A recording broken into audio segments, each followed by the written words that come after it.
everybody, it's Ted DiBiase, the $1 Million Man. If you want to have a priceless experience, then you'll stay tuned to Mega Powers Radio. And remember, everybody's got a price for the $1 Million Man. Shut up.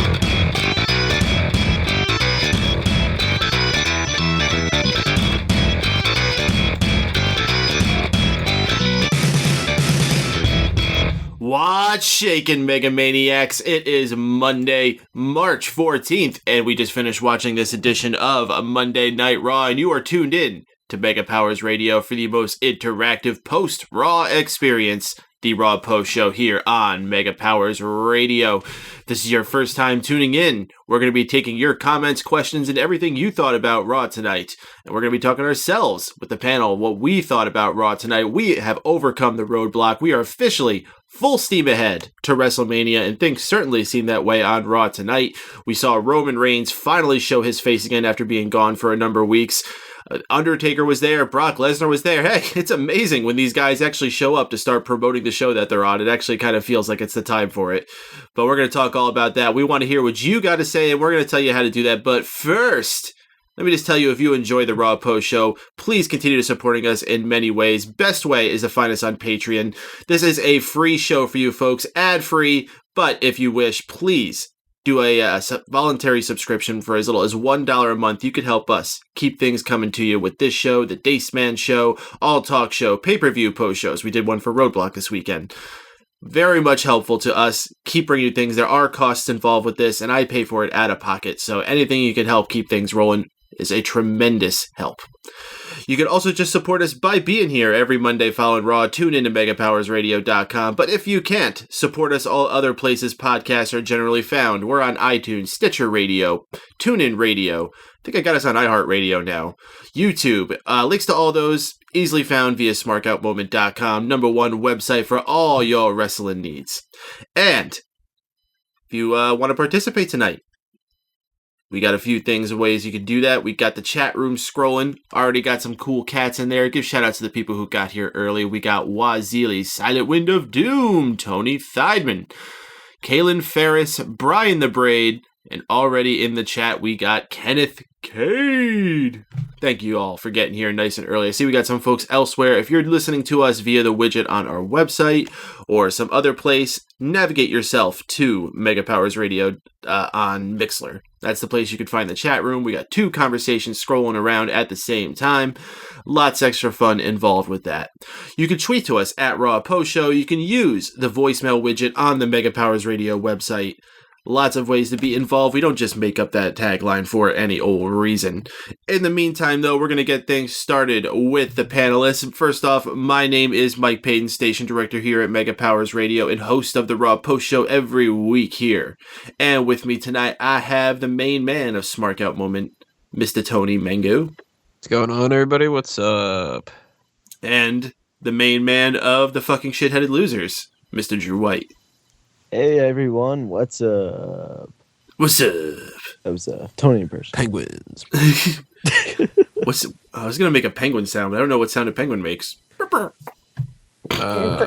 know, what the fuck do they do? Penguins over there. Well, they if you watch Happy Feet, they just stop their feet. Oh, I know what penguins do. No, penguins are some of the ugliest sounding animals. Now that I remember. One of the snazziest dressed, though. Oh, okay. So I'm being corrected in the chat here. It's pronounced Feedman, but don't worry, no one can pronounce it properly. Yeah, probably because it starts with a TH. I'm sorry, dude. That's just a little bit of a swerve on how it's pronounced. You know, with like Brett Favre, it's spelled V-R-E, but you pronounce it R-V-E. For some reason. You are like Brett Favre. Yeah. Actually, I knew someone who It's like Darrow. It looks like Darrow, but he tried to tell everyone that it was Darrow with an L. Yeah, I'm calling bullshit on that. So, See, we thought it was Tony Theidman, but it's actually Tony James. Oh, goodness. All right, guys. Let's talk about some things that happened on Raw, because there actually is stuff to talk about. We just went off the air. The Undertaker was being promoted all throughout the night to confront both Vince and Shane McMahon. We're going to get all three of these guys in the ring at the same time for the first time this year, I believe.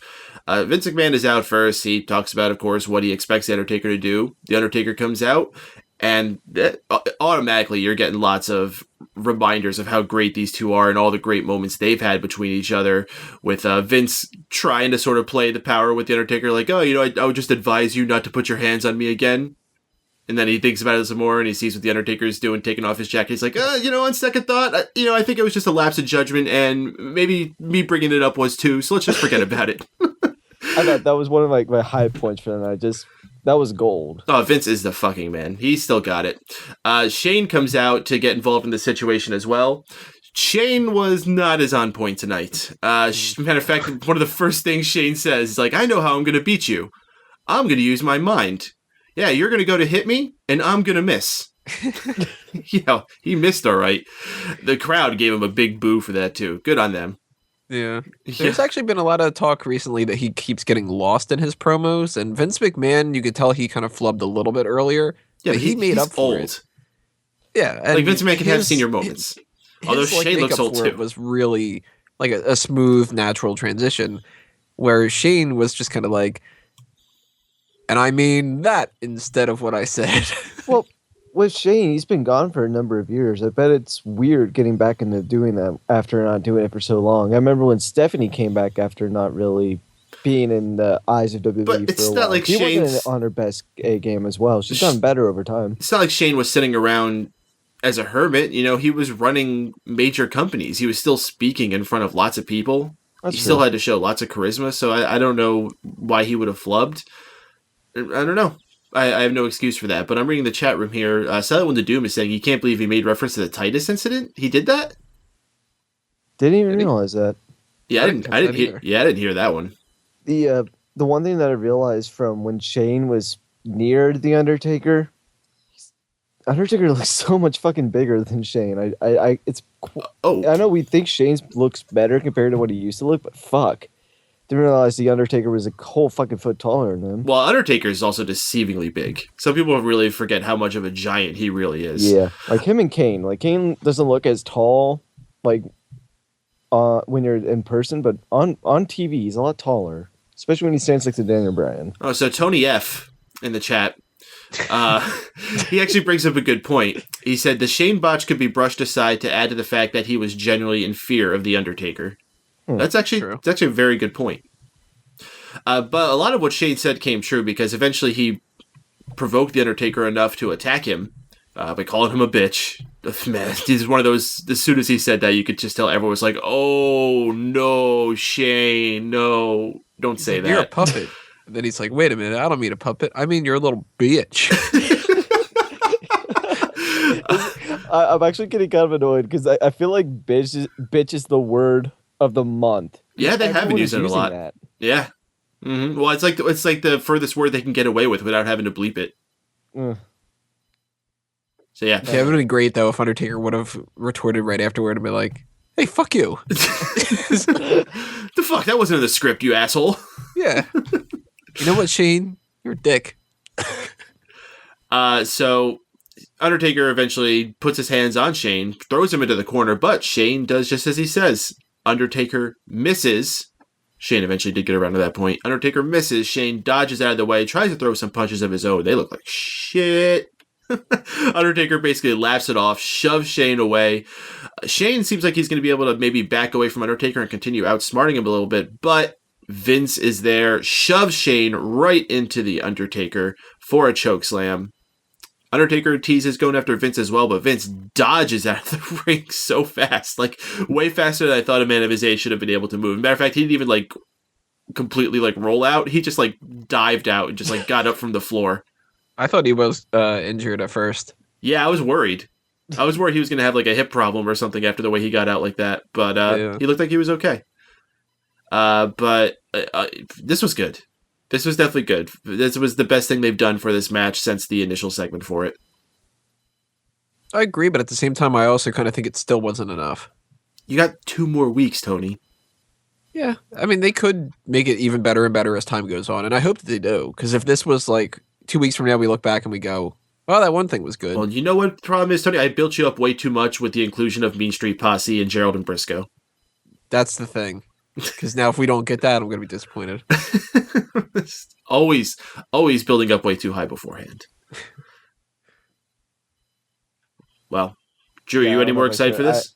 I think I liked it a little better than what Tony did. I don't know how often. Well, I don't know how often you can have these two go at each other going into Mania without weapons at hand. It's because if this match is relatively similar to the Hell in a Cell match between Triple H and The Undertaker at 28, it's gonna be a fucking snooze fest.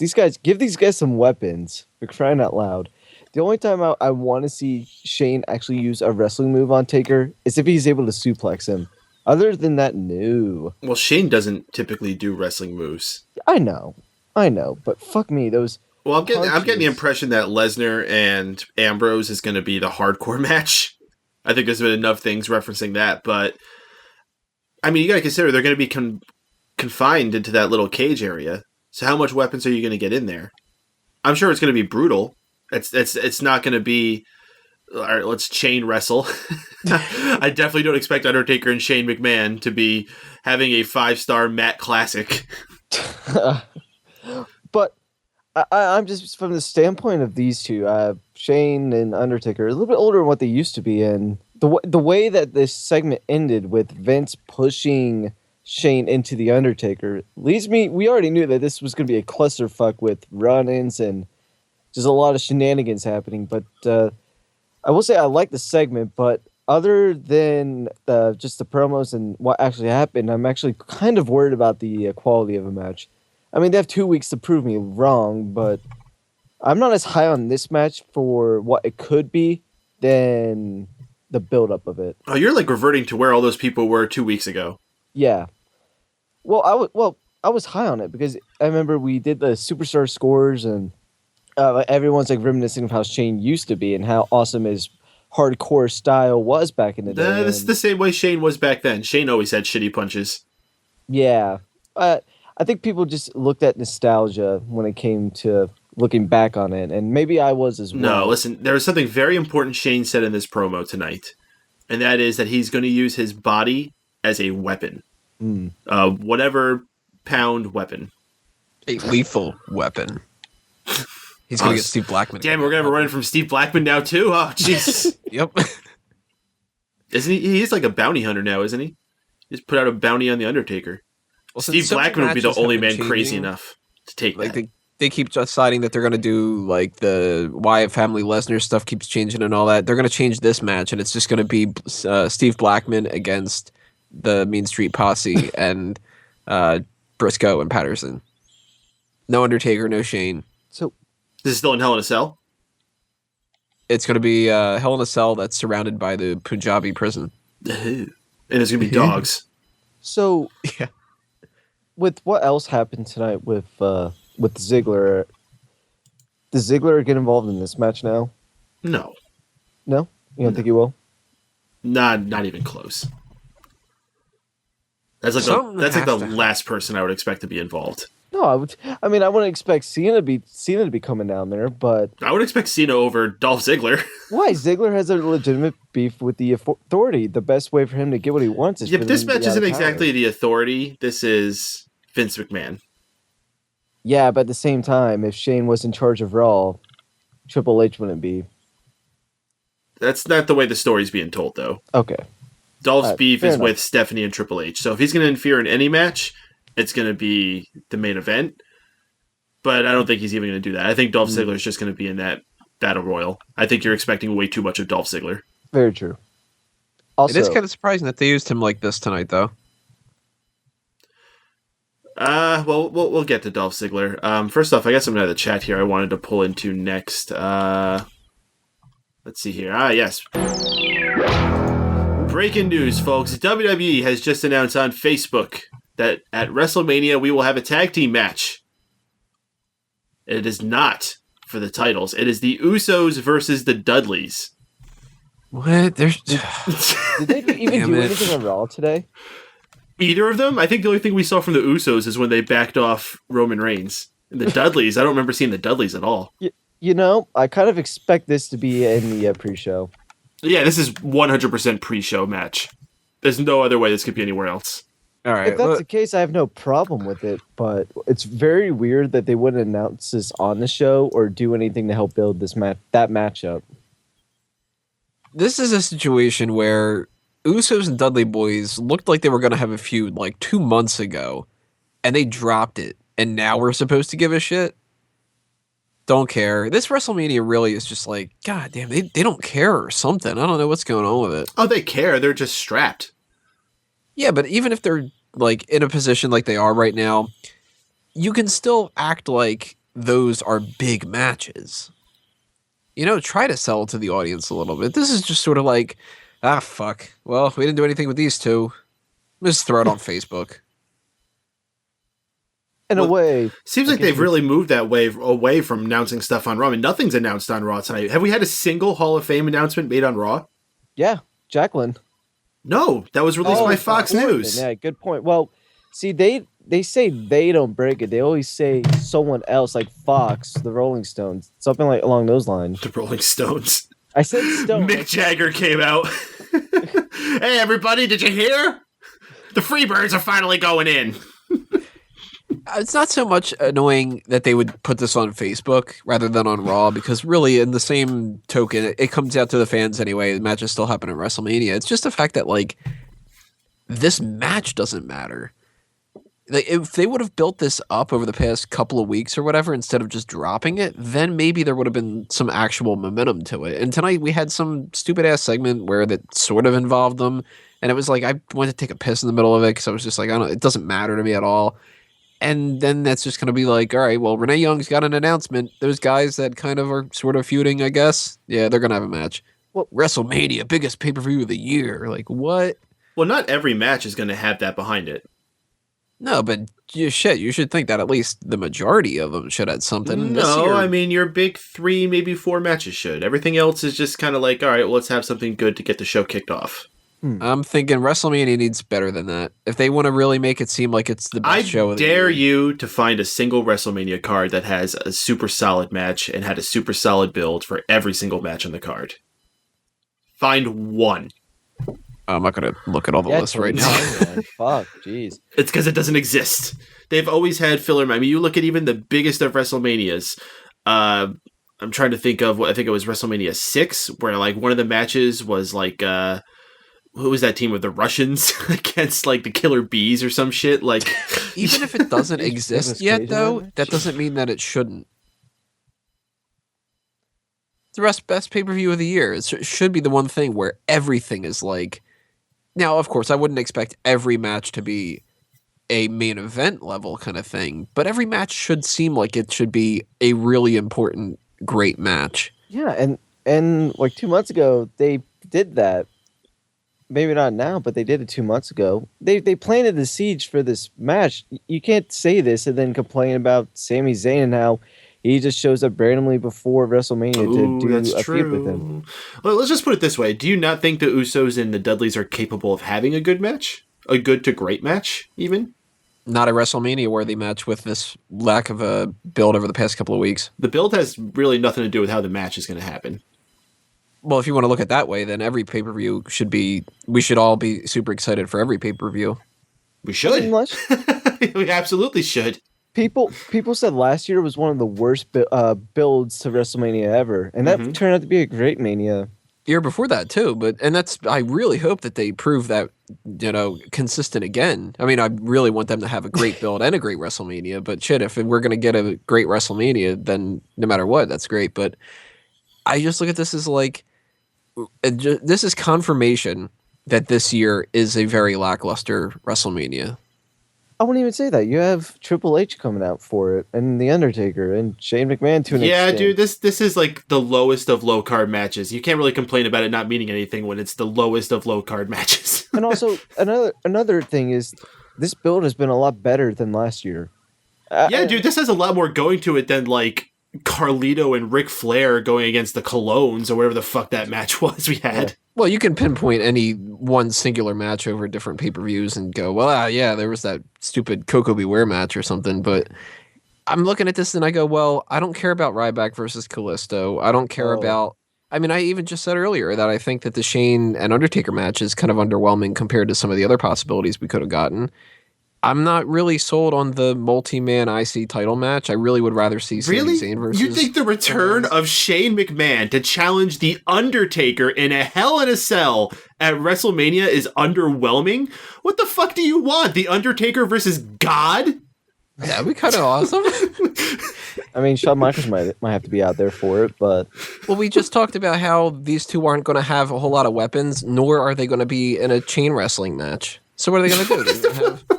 They're going to have a match where Undertaker stands around and doesn't do much to Shane, and Shane does those little shitty punches that he did recently. It's going to be a clusterfuck of a match. Everyone's going to get involved in that. It's going to be a fun, gimmicked match. As I said, I compare it to that Sting Triple H match. Just lots and if of fun I was involvement. sold on the main event, and I was sold... Right now, the only match that I think is WrestleMania worthy for all possible, like, rounding out every possible way that you can build a match is Brock Lesnar versus Dean Ambrose. But Triple H versus Roman Reigns, there are so many flaws when it comes to that. That's the main event, and I'm not sold on that. Shane and Undertaker, that's not really doing as great as I would have hoped to see a different Undertaker match or a different Shane match even. And then you got this new match of the Dudleys and the Usos, which maybe 2 months ago I would have cared even more. Or Ryback Kalisto that I don't really care about. Andre the Giant Battle Royal literally has nobody announced for it yet. We've got Brian the Brain bringing out Lana versus Bray. I don't give a shit about that. Wait, did they announce that? So you're just like skipping all the matches you definitely would care about, though. What about Chris Jericho against AJ Styles? Chris Jericho versus AJ Styles, I've been saying over and over again, I would have cared a lot more if they wouldn't have fought like 5 other times beforehand. They fought not even, was it 3 times? 3 times most. 3 times, plus they've had tag matches, plus they've had multiple promos against each other. Promos against each other? That's what they're supposed to do to build the match. You're complaining. You're complaining that they're not doing enough. You're complaining they're not doing enough for these other storylines. Now you're saying they're doing too much for this one. Yeah. What about Sami Zayn versus Kevin Owens? Sami Zayn versus Kevin Owens. If we get just a singles match between those two, I would prefer that more than to throw in The Miz and Stardust and whatever like that. Because I think that this is a situation where WrestleMania is looking like they're putting the wrong things in the wrong spots and then leaving things open for other things that need those other things. Like, Owens and Zayn could be a great match on their own, and they don't need the other people involved. Ryback Kalisto, that needs the other people. No, so you're gonna do no. something that could hinder one match instead of helping another match that needs that. Okay, well, who's to say that's happening? I've seen no evidence to say that that's happening. I've seen no evidence that says that that's not happening. Ryback and Kalisto have already set up the whole I challenge you at WrestleMania thing, and there's been Neville and Zayn and Owens and everybody. If you look at that in the token that we look at every other type of multi-man match, it's the same exact build that they've always done. It'll end up happening. I'm just saying. Neville lost to Kevin Owens clean last week, and then was in a non-important position against Chris Jericho this week. What at all makes him seem like he's getting ready for a title match at WrestleMania? It doesn't matter that he lost like that. They've put people in that kind of position before. You're really stretching for that, then. It's not he's being primed for it. Yeah, they could grab anybody anytime they want. They could pull I didn't say he's being friggin' primed anyone. for it. Well, then this is the same build that they've always done. Then there's no evidence. There's no evidence to show that they're doing a multi-man match. The evidence for him, and this is the same thing when they're saying, "Oh, we're gonna have AJ Styles and Kevin Owens." There was no evidence for that match ever. There were actually the only evidence that happened to that. The only evidence that happened for that match wasn't until recently, where they did that Iron Man match at that house show. That's the first bit of evidence I've seen for that. Now, I'll put this out there. Somebody mention it or tag this or whatever. If they have this multi-man match, then that'll prove right there that there has been evidence like that. If they don't have it, then I will fully concede and say that they weren't building towards it. Well, of course, if it happens or not, that's confirmation of it. Exactly.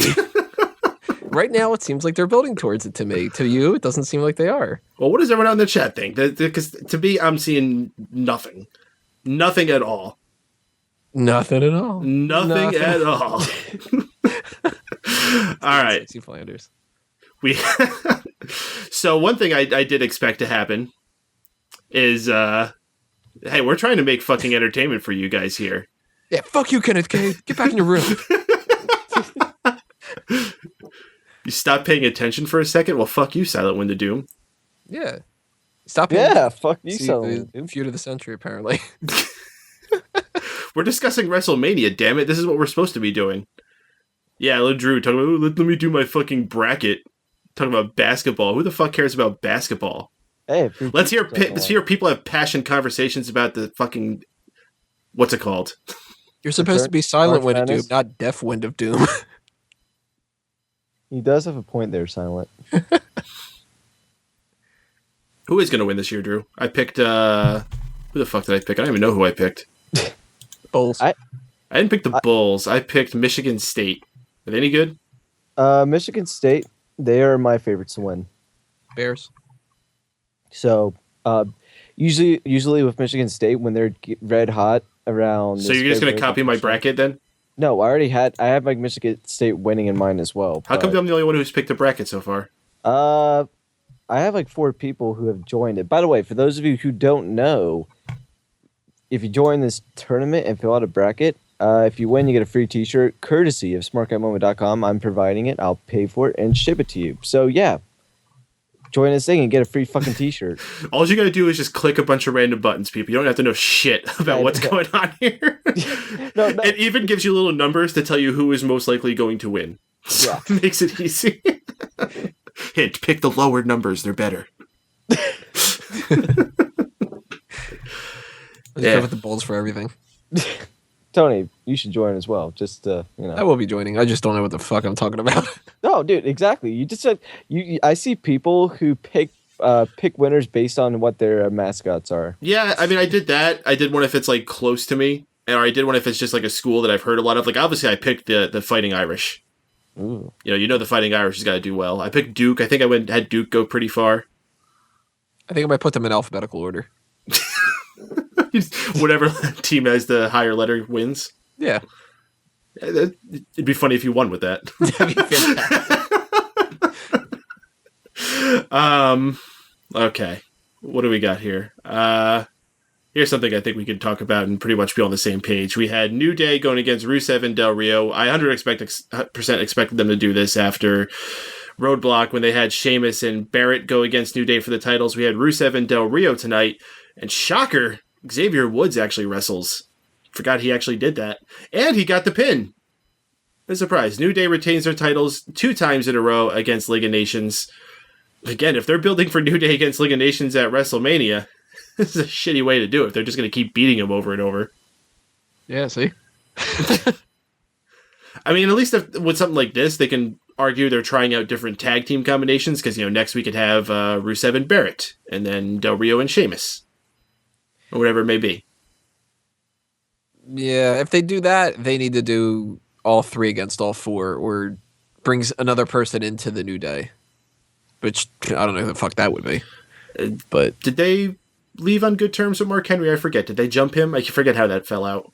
Yeah, I don't think that was the whole good term thing. I think that he went against them in some way. Yeah, didn't Mark Henry get hurt in that match against Big E? Where we thought he was like seriously hurt. Botch. Ended up being nothing, I guess, because he's there, but... Ended up being nothing at all? No, maybe they just use injuries for him as storyline. I think we're getting 3-on-4, or 4-on-3. However you would classify. See, with the Freebirds, the Fabulous Freebirds going into the Hall of Fame this year, you easily could have done something with the League of Nations winning the titles and then finding a name for them to defend it with all 4 of them. Yeah, perhaps. That would make sense. Sort of a tribute to them. You could even have like the Freebirds come out dancing with New Day on the stage. In fact, we'll probably get that as a backstage segment.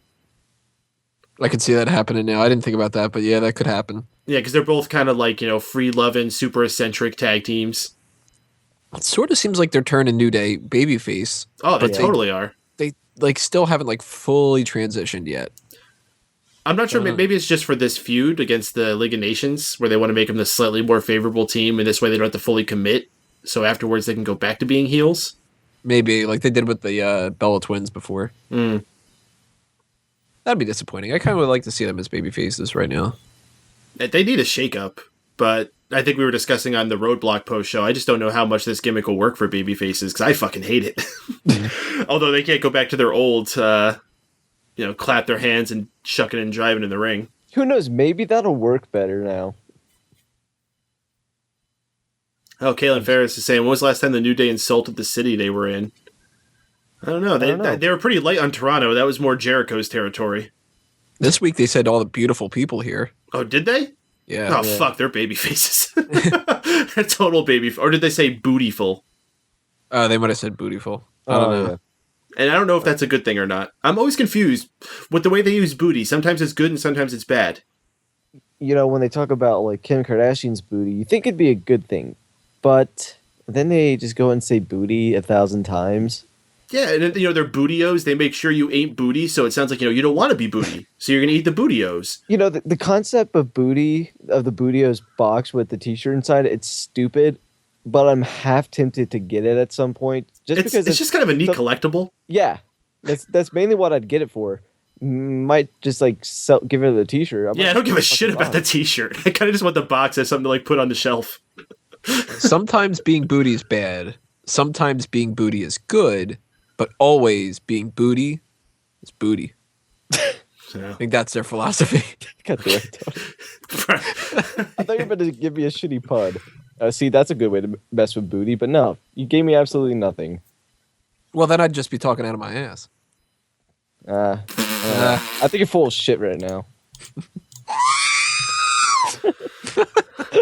So Dean Ambrose is out in the ring. He talks for a bit. Paul Heyman comes out. He talks for a little bit, has Brock Lesnar with him. Brock Lesnar seems like he's going to charge after the ring, but Dean Ambrose pulls out a crowbar.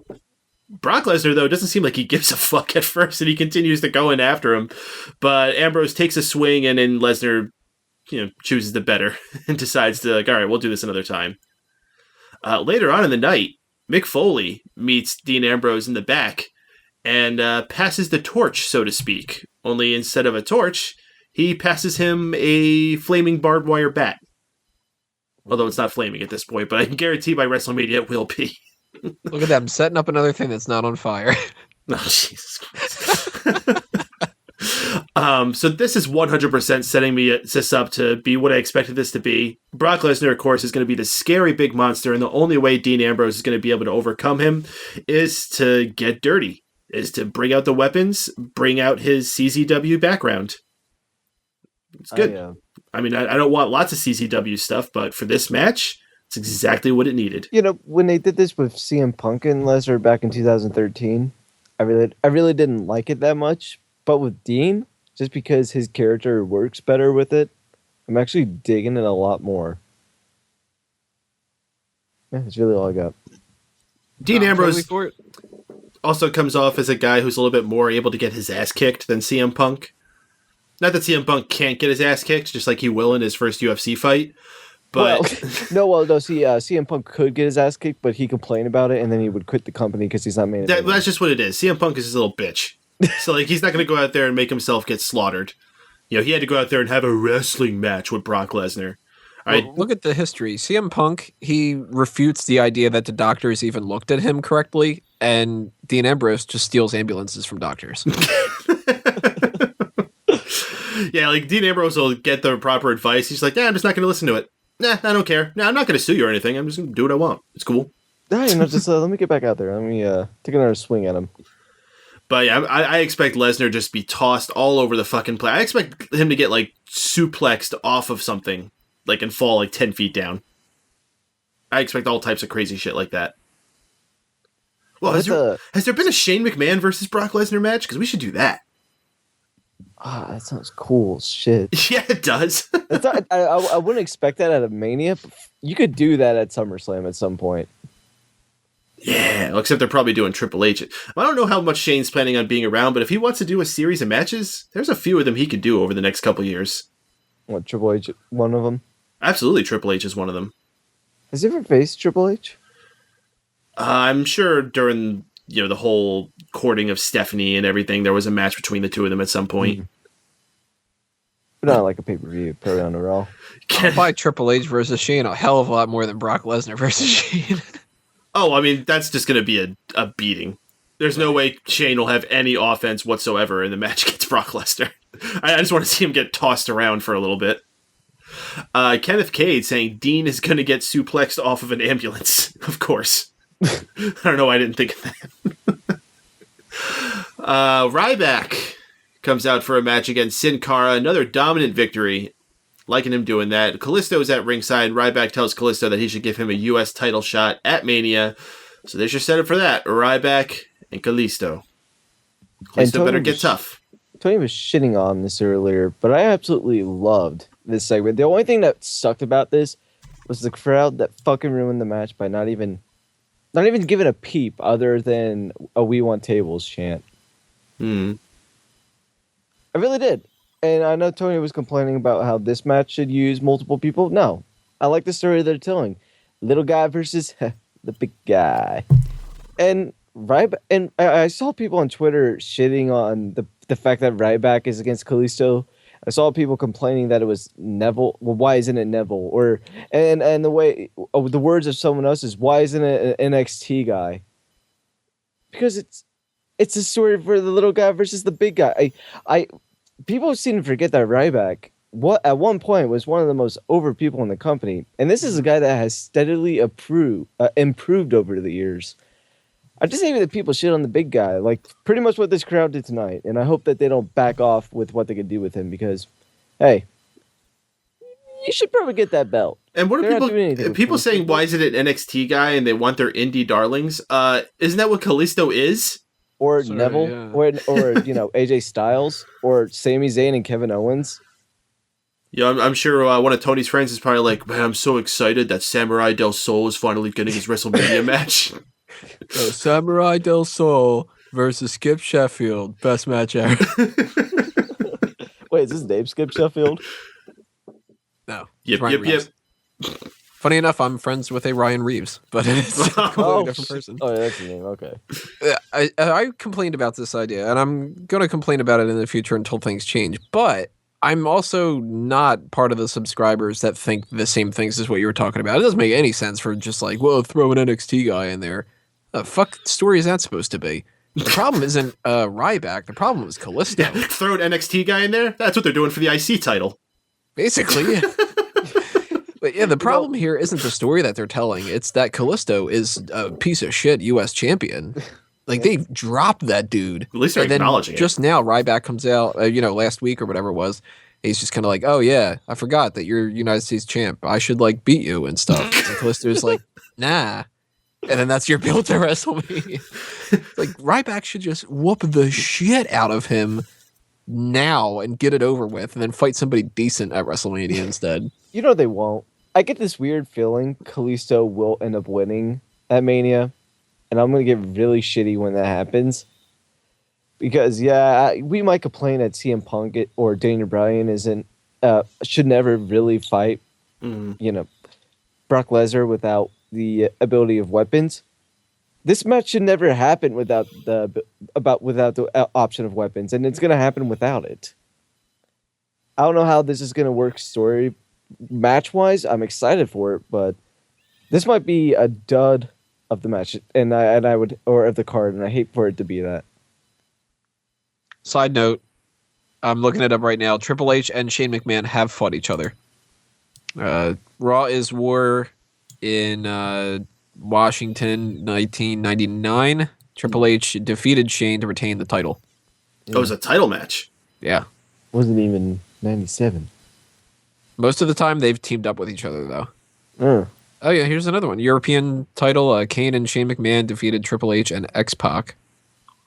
It was a tag team match for the European title? Yeah, that's... Attitude Era was fucking weird. Yeah, oh, they fought each other on SmackDown, too. Triple H and X-Pac against Shane McMahon and Test. Was that also for the European title? No, that one wasn't for a title. Maybe that's how we can solve the U.S. title situation. Let's have a tag match. All right, I'm down for it. What the hell? I don't know who we put. Let's have a handicap match. Shit, why not? Right? That used to be Ryback's thing. Yeah, and it's not like Sin Cara is going to really help. So, did anyone? I know people online made the joke, but was anyone else like, "Oh, Sin Cara Negro's out there"? I didn't think about that. Oh, was he wearing black? Yes, he was wearing all black compared to I didn't even notice. all white. Oh, that's weird. I know one person who did notice. Booker T. He could tell. He has something under his boot and everything. So you go from the U.S. title build to the IC title build of sorts. Sami Zayn went one-on-one against The Miz with Kevin Owens on commentary. After a distraction from Kevin Owens, it actually leads to Sami Zayn getting the victory after the Helluva kick. That's what they call it. Nothing really to report here. Sami Zayn's still fat. Well, I don't think he would have dropped 20 pounds in the past 2 days. If he really hit that gym hard, maybe he could, instead of hitting the IHOP. I mean, I dropped 1.5 pounds from yesterday, and that's amazing. I don't think he could drop 10. Was that like a really good shit you took or something? Nah. No, So maybe if I do have a really good shit ahead of me, I'm going to drop 5 pounds. No, see, the issue with Sami Zayn is he watches Raw every single week before he gets called up. He sees all these Popeye commercials, Sonic commercials. The guy's got to eat. He gets the cravies. He gets the munchies sometimes. Okay. There's hot dogs. He's probably been hanging out with Undertaker. Yep. That's lost on me. He's got the munchies because he was hanging out with the Undertaker. Okay. I think we just called Undertaker fat. I'm like, he actually didn't look that bad. I mean, there's been fat Undertaker moments. Yeah. But yeah, he looks good. He looks good tonight. We had another tag match. I forgot the Usos were in a match. It was against Social Outcast members Bo Dallas and Adam Rose. Not a surprise. I forgot though. That awesome setup for that Dudley Boys thing. Well, apparently the Dudley Boys were on commentary. Also, something I didn't notice. Yeah. Yep. Kind of fucked up. The R-Truth and Goldust saga continues. R-Truth is backstage, dressed up in a penguin outfit. No doubt they were just rummaging around and found like the penguin mascot outfit sitting backstage somewhere. Like, hey, Truth, hey, put this on. It'll be funny. He approaches Goldust, throws off some weird facts about penguins choosing mates for life or something, and again asks Goldust to be his tag partner. The crowd, God bless them, they were trying to get into it, give the yes chant to get Goldust to try to say yes, but Goldust turned him down again with a big no, meaning this continues. Maybe they'll drop this like they dropped the rose bush. This makes you sad they dropped the rose bush? Yeah. I wouldn't say it's that bad. Nah, but this has gone on for a month and a half now. This has gone on way too long. The first week it went on for way too long. And I'm going to guess that this isn't going to have a WrestleMania match. Oh, for fuck's sake. If this ends up being a WrestleMania match, then... God damn it. If they were going to do a multi-man tag match, and then at WrestleMania, he was like, sure, let's now be partners. Then maybe I would be interested in it a little bit, but I don't know what the fuck you do with these guys now. Silent When the Doom posted a link to the actual Penguins mascot. What the fuck is wrong with it? Take a look. It looks so derpy. Actually, I think the Los Angeles Clippers, they introduced their new mascot. I thought it might have been a penguin. The Clippers had a penguin? Wouldn't they have, like, a paperclip? Isn't that what a clipper is? What is a clipper? Yeah, I have no idea. I don't even... Oh, it's not even a mascot. It's a freaking pelican. It's a condor? A condor? A ship? What? How is it a ship? They're named after ships? Oh, so why is it a condor? Yeah, that was hair clippers. Oh, we've been talking a lot about basketball tonight. What the fuck? I'm sorry. We had Chris Jericho out for another fantastic heel promo. Matter of fact, as soon as he gets like a live mic, he's just like, he tells some fan to take his sign and shove it. Like, just great Jericho. He gets in a match against Neville. He loses control during this match and shoves the referee for the quick DQ. he grabs a mic again and just continues talking about how much he can't stand the fact that the fans are choosing AJ Styles over him. This has AJ Styles come out and lays Jericho out with one forearm. Oh, no. It was a phenomenal forearm. Because that's the name of the move. And yeah, that is right. They did say that. The phenomenal forearm, which is just so lame. It is. When they bring out these names for moves, I remember the first time they named Asuka's submission, and oh, she calls that the Asuka lock. I was like, oh, does she? I hope she didn't stay up all night thinking about that one. Oh my god, I really had a disdain for this segment. And the match. I thought it was great up until when AJ Styles came out. Oh yeah, no. I thought Jericho was on point. I think Jericho's doing some of the best work he's done since the Suit era that we've seen the last few weeks. If only he's put this much effort into his character when he came back the first time in 2012. See, this is an evolution. So we've seen lots of evolutions to Jericho, and since he's came back, we haven't really seen much of an evolution to him. He's just kind of been meh. We're seeing an evolution now, and yeah, he's taking a lot of elements from the Suit character, but he also is incorporating a lot more of the baby Jericho. And he's kind of got both of them working together. At least he's not Silent Jericho. Silent Wind of Jericho. I'm liking what he's doing, but with him turning on AJ Styles, and the way they describe it is he beats him up and he shoved his Y2AJ shirt down his throat, and all AJ Styles does is come out and do a forearm. And that's it. They fucked that up really bad. And with the show, with the only other main two people getting at it with each other is Taker and Shane, and that really wasn't much of a tangle between the two. They could have done some... Oh, shit.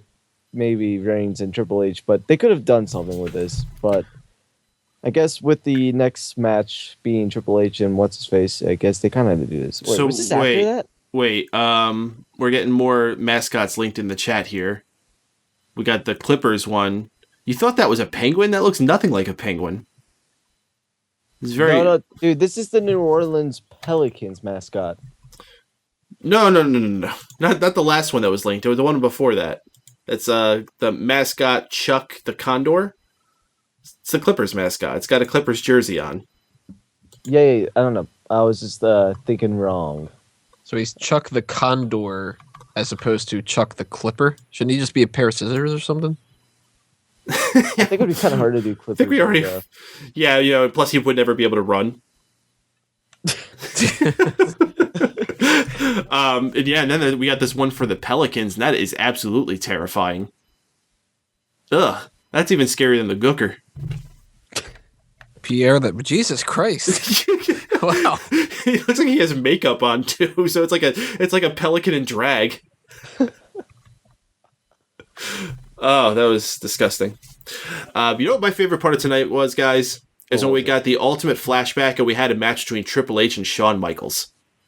Oh, it was great. Shawn Michaels came out. He did the sexy boy dance. He had his old tights on. It was great. I loved it. I like that part where he did the super kick. Oh, it was fantastic. Yeah. Oh, wait. That was Dolph Ziggler? That was Tyler Breeze. And my notes here say it was Dolph. Wow. Okay. I guess I was having antacid flashbacks or something. Dolph Ziggler and Triple H. They had some setup where Dolph Ziggler was still trying to stick it into the craw of the Authority, reliving 2 fucking years ago that he still hasn't let go. This sets up a match where Triple H goes against Ziggler, and if Ziggler can come up on the winning end, he gets to choose his match for WrestleMania, besides being able to enter himself into the world title match. They specified that. It was a good match. Triple H is... at least no one can accuse him of just being a slouch going into WrestleMania. He's going out there and he's wrestling some matches. So kudos to him for that. Ziggler fights hard, but Triple H wins with a pedigree.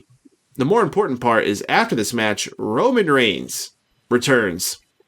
Triumphant return, really. They play his music and he slowly walks out on the ramp. Although I guess it is a big deal that he comes out from the ramp. I wonder if this is going to be permanent now. Yeah. If that's going to be his new thing coming down the ramp. Just go ahead and change his outfit, maybe change the music up a little bit. That was a missed opportunity to not have him come out with something new. One thing I really loved about this is the way that the commentary team was selling it. They said, we haven't seen that Roman Reigns since Triple H broke his face. They're messed like up his nose, not that he had surgery, that Triple H broke his entire face. I like the way they said that. It's not like he broke his arm and you haven't seen Reigns in months. Mm-hmm. What really killed their selling of it was that the crowd was booing Reigns the entire time, pretty much, and no one really cared. I mean, that's every time Roman Reigns comes out anymore. Actually, I mean, I'm trying to think back, like, wait, have they cheered him at all in 2016? I can't think of a single positive crowd for Roman Reigns at all of 2016. Reigns is a douchebag. He could have showed up like 5 minutes earlier and maybe helped Ziggler get a roll-up win. I thought that's what's going to happen. So I'm, credit for them for not doing the obvious. Yeah, because then they actually had a reason for Ziggler to be in a multi-man IC title match. So Triple H gets beaten down by Roman Reigns, very similar to how Triple H laid to him a few weeks ago. Roman slams his face a bunch of times into the announcer's desk. They brawl all the way to the backstage area until Roman Reigns is held back by his most trusted friends, the Usos and Jack Swagger. And Mark Henry. What the fuck? What's the Jack Swagger just popping up randomly lately? It's like, oh, WrestleMania's coming up. I better start showing my face. Maybe I'll get a payday. Yeah, Mark Henry did show up. Mark Henry I can almost understand even, but Jack Swagger? Mm-hmm. Like, Mark Henry's the kind of guy I could picture being friends with everybody. Everyone likes Mark Henry. Swagger? I thought he was the kid who had to, like, sit at the weird table. And Roman Reigns and the Usos were definitely, like, the cool kids, so they were not inviting Jack Swagger over. Swagger's that dude that says that he swears he has a whole lot of friends, but they just live in that town across from the way. It's like, no, you never met him before. That's why we do the We the People. Oh, no. You know what it is? Jack Swagger is that kid that, like, his dad has lots of cool shit, like bazookas and, like, an ATV and all this awesome stuff. So he invites all the kids over to play with that stuff, and that's the only reason anybody hangs out with him. Yeah, they go to his birthday party at Laser Storm just because it's a laser tag thing. Yeah. Thanks, Fred. Whatever your name is. So Roman Reigns is back in the mix just in time for 2 weeks before Mania. Doesn't look like we're getting anything changed to this event, at least not yet. We're going Triple H and Roman Reigns. Good luck. That's all I can say. Nothing to close out, fellas. I mean, it was kind of cool. It's kind of cool that he used a television monitor to hit him in the back with. That was an awesome visual. Way cooler than when Dean Ambrose used that TV to hit, was it Seth Rollins? You mean Bray Wyatt? Was it Bray Wyatt? The one where the TV exploded? Yes. You guys like the TV? The one today? Yeah, that was awesome. Yeah. Fake TV is fake. That wasn't a fake TV.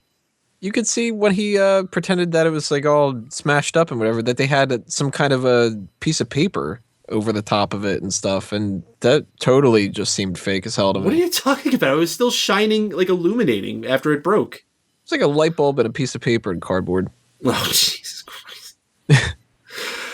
All right. Well, we're going to move along here. We're going to go into the good, the bad, and the ugly. We're going to talk about the best part of the show, the worst part of the show, and the most god-awful, must-avoid part of the show. If you have a good, bad, and ugly, drop it in the chat room, and we'll read it after ours.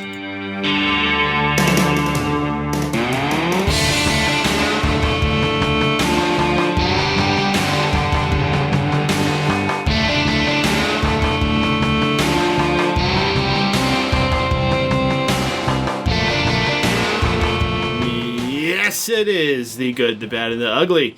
Drew, what's your good, bad, and ugly? My good probably will be the Dolph Ziggler Triple H match. I actually really enjoyed that. My bad probably going to be a mixture of R-Truth and Goldust and what was the failed attempt of whatever they were doing with AJ Styles and Chris Jericho, because that was pretty stupid. And my ugly, It's going to be a tough one this week, but I really don't think there was anything too offensive on the show other than maybe a botch here and there, but nothing really too bad. All right, Tony, your GBU. Good's going to go to Triple H's promo. That honesty, man, kind of made me want to hang myself a little bit. Except for the line about everybody loving Roman Reigns, that completely wasn't truthful at all. The bad's going to go to Kalisto's jump where the U.S. title fell. Okay, shit, my bad. Yeah, actually, that's my ugly. Yeah, that was pretty funny. It was just like, dude, you suck as U.S. champ. Now you can't even wear it. You're failing in all regards here, buddy. And my ugly is going to stick with that, and it's going to go to Sin Cara's new look. He looks out of shape. It's not flashy. It's just fucking weird. Somebody, I can't remember who it was in the chat, it might have been Brian, said it seemed like he was wearing a GIMP mask. Totally not the direction I want Sin Cara's character to go. Well, it's still better than being a stylist. That's for AJ, stylist. All right, we got some in the chat room here. Brian the Brain saying, good seeing Paige. Yeah, she was on the show tonight. Too bad it's building for that awful fucking Divas tag match. Oh, and then we said Brian the Brain saying, bad Divas tag match. Ugly. R-Truth. Silent One the Doom saying, good. That is how you do a commercial. Love this dog thing, even if it blows one of Tony's Future's questions? The fuck are you talking about? I know what he's talking about, and I was thinking of the same thing, actually. It was a commercial for the hot dogs that they keep talking about. Oh, fuck. And not the whole, selling the hot dogs here, not that thing.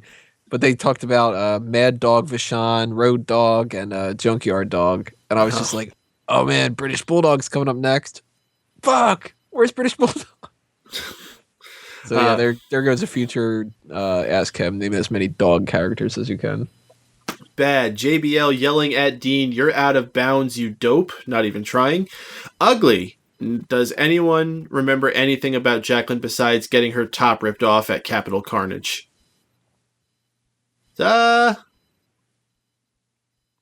She was the time she didn't. She was a referee where she had that shirt that like showed all of her boobs. And then there was that time she had her top taken off during that bikini contest. That was her, right? I think that happened with her. Seems like that happened with all the divas. Sable, the Cat, Mae Young. Memories. Good, sweet memories. Kenneth Cade, good. Brock deciding to fight rather than leave. Bad. WWE thinking Royal Rumble is still a face. Oh, Roman Reigns is still a face. Royal Rumble. Oh, that nasty heel Royal Rumble. Well, when I see RR, I think Royal Rumble. I don't think Roman Reigns. If the R would have been backwards. Ugly Goldust and R-Truth. Oh, Kenneth Cade reminding us she was part of PMS. Yeah, that was great. With Meat. Cool. She was part of PMS? Yeah, the Pretty Mean Sisters. That was her and Marlena. I only remember Marlena. She was hot. I mean, if it's the Pretty Mean Sisters, there has to be another one. Yeah, but it could have been Sheamus for all I know. My good, bad, and ugly. My good, I am going to give to Chris Jericho's performance tonight. He has just been on fire the last couple events, so he deserves that one tonight. The bad, I am going to give to the Usos and against Social Outcast. Just don't have any memory of what went down there. It was just kind of a waste of time. The ugly, I'm going to give to Sami Zayn's love handles. He's got to get working on those. And I understand he's been out, but I mean, wasn't it just an arm injury? Could have kept doing cardio and like stuff with his other arm. I think he's just preparing himself for his new submission finisher, the Haluva handles. Jesus Christ. So for favorite commercial, I didn't have one exactly, but you guys were talking about the hot dogs. I just wanted to bring up the fact that why the fuck is Burger King making hot dogs now? Who the hell thought that was a good idea? When I go to Burger King, I think hot dogs. Who would dare try eating those? I mean, hot dogs are gross from any place. There's something I'm curious about trusting. Burger King, yeah, right. I'm gonna put this out there. I probably will never eat this, but I will admit, part of me is just really like interested in just how badly I'll have diarrhea afterward. So I kind of want to try it just to see. So like maybe you can do like kind of like what was that? That black Burger King burger. Oh God! Remember, like the one that everyone was going on about how it makes your poop green. It's like, oh, everyone's saying it makes your poop green, so I'm going to eat it. Ah, my poop turned green. That was a thing once. Maybe I'll drop 5 pounds that way. There you go, Sami Zayn. Eat one of those hot dogs. Oh yeah, just feed him more because he is the underdog. Just have the dogs come out of his under. Yeah. Bark, bark, bark, bark. All right, we got some games to play tonight. Woo. We're going to have the return of Tap Out to determine who's going to have first dibs or get some extra points going into the next game. Today's edition of Tap Out is WrestleMania main events. Drew, you got the first one on this one. So start naming WrestleMania main events and we'll go back and forth. Starting now? Starting now. Okay. Let's go with Daniel Bryan versus Daniel Bryan versus Randy Orton versus you already lost. You fucking suck, Drew.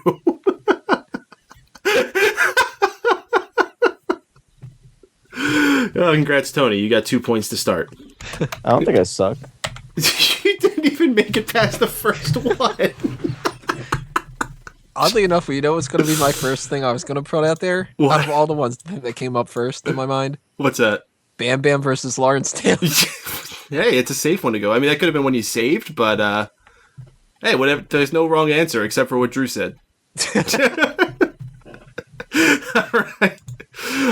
So we're going to do our main game tonight is going to be In Other Words. We haven't done this one a little bit. We've been trying out some new games, but if you forgot how this one works, it's basically coming up with a synonym for what I am telling you. I'll read a paraphrase clue of a superstar, diva, event, or something else that may or may not be wrestling related, and the player must translate the phrase into the correct answer.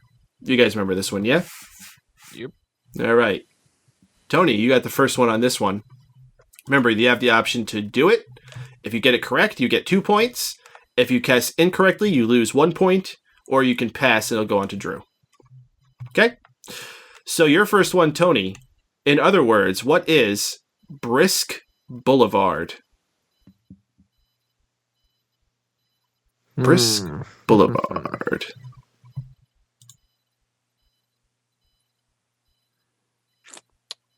Three, 2, 1. Pass. Drew, Brisk Boulevard. Yeah, I thought this one was easy too. The chat room's getting pissed at you guys. I don't want to look at the chat.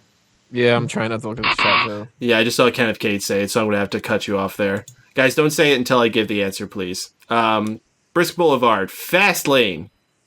Fuck that pay-per-view. Of course I wasn't going to remember that one. It was just a month ago. Exactly, completely forgettable. Actually, it wasn't that bad. Well, if it's like every other February pay-per-view, yeah, it is forgettable. All right, Drew, you got first dibs on this one. Oh, boy. In other words, what is Italian showers? Italian showers. Italian showers. You know what? I might have to pass in this one. All right, Tony, Italian showers. I have no fucking idea whatsoever. Roman Reigns? Roman Reigns. All right. Another 2 points for the Tony Man. Fuck, you guys are tense. Okay, Tony, you got first dibs on this one. In other words, what is Moo Monarch? Moo Monarch. Moo, like M-O-O? Yes. Moo. Just making sure Monarch. I'm like, all right, this is going to be a time count thing. It's going to be really weird.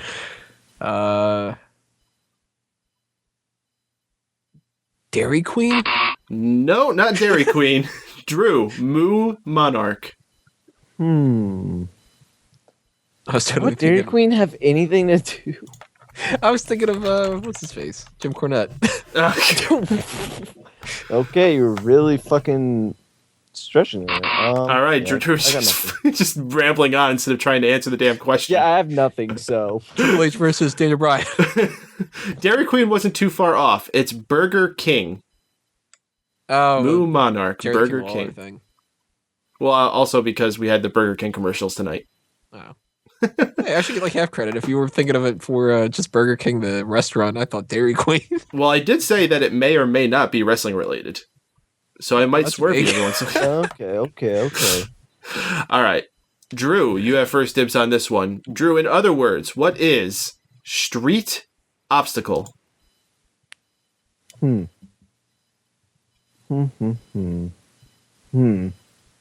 he says Triple H versus Daniel Bryan. Tony, street obstacle. Roadblock. Roadblock is correct for that one. +2 for Tony. I think it was +2 to me. I think it was Dairy Queen. Kaylin hint, it happened 2 nights ago. So it shouldn't be that far out of your memory for that one. Well, I mean, I didn't watch it, so. See, I might forget Fastlane, but Roadblock, now that's a pay-per-view name that you can stick by. All right, Tony, you got the last one going to you first here, but you already got a sizable lead here with 5 points to Drew's nothing. I don't know. I think I got a shot here. But all right, Tony, you got first dibs on this one. In other words, what is Jack Pylon?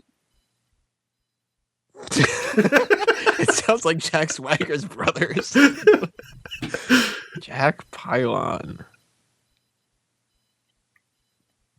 Pass. All right, Drew, Jack Pylon.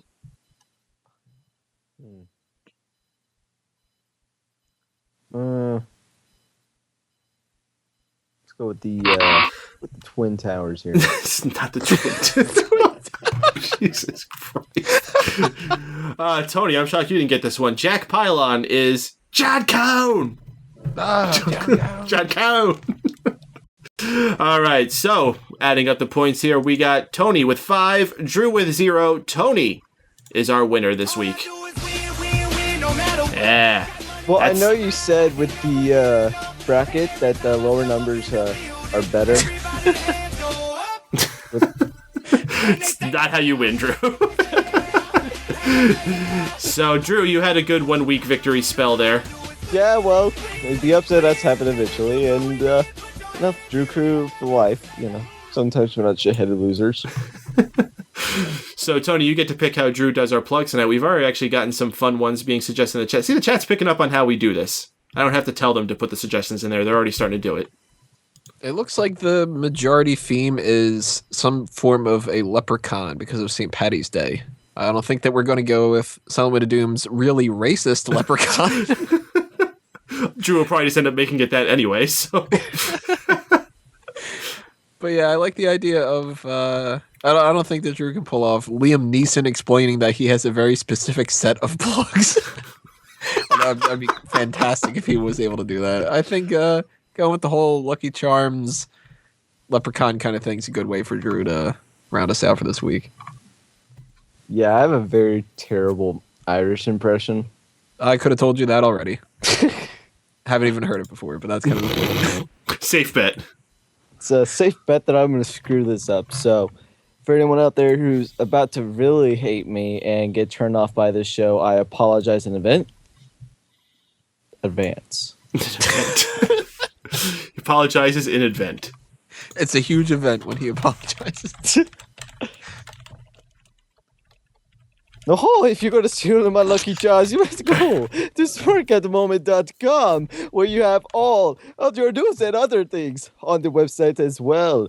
Go to Mega Powers Radio and Mixlr and check out Smack Talk and whatever the Daceman does. Smack Talk's on there on occasion. And then for me, the Drew Crew, you must go to DrewSurvivor.com, and then you go to the YouTube to make a freaking nugget. And when did you become Mario? Yeah. I realized that at some point, and it was like a mix of Mickey Mouse, Jar Jar Binks, and Mario. What the fuck was that? Do you remember when Drew White was Captain Lou Albano?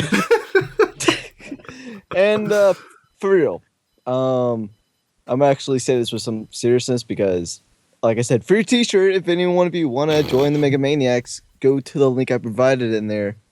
Fill out a bracket for the tournament.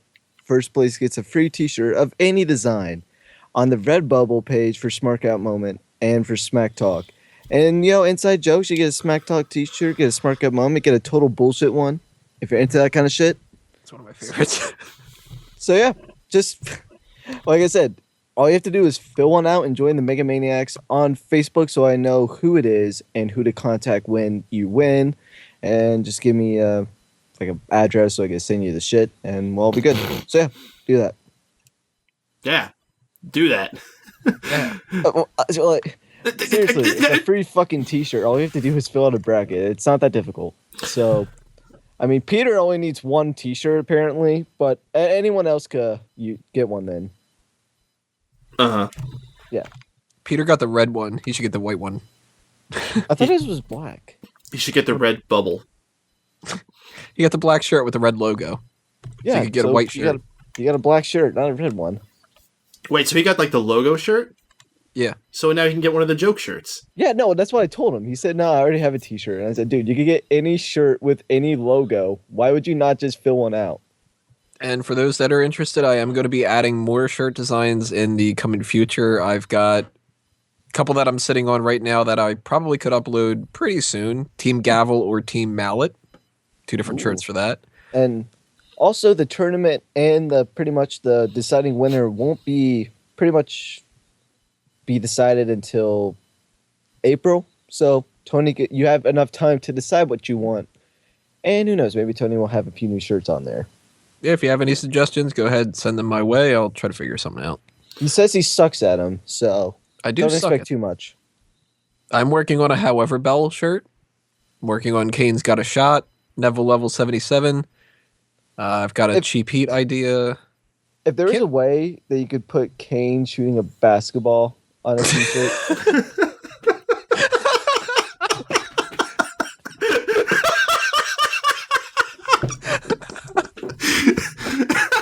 Just do like one of those like silhouette styles where it's just like the body and it just has the red Kane mask over it, like free throwing a shot from the 3-point line.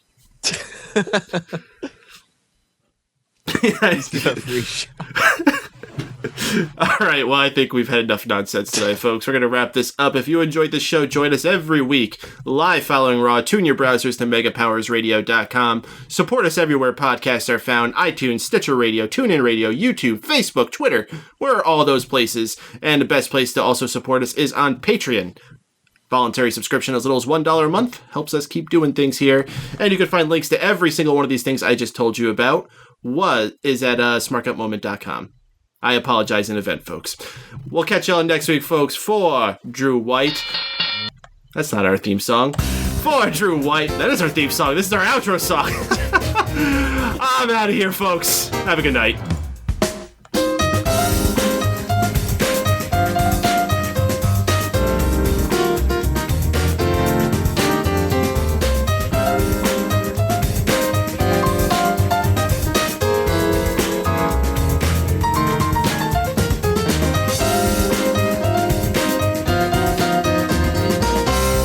Attention maggots, this is Sergeant Slaughter from WWE and G.I. Joe, the real American hero. You're listening to Mega Power Radio. Don't touch that dial. And that's an order.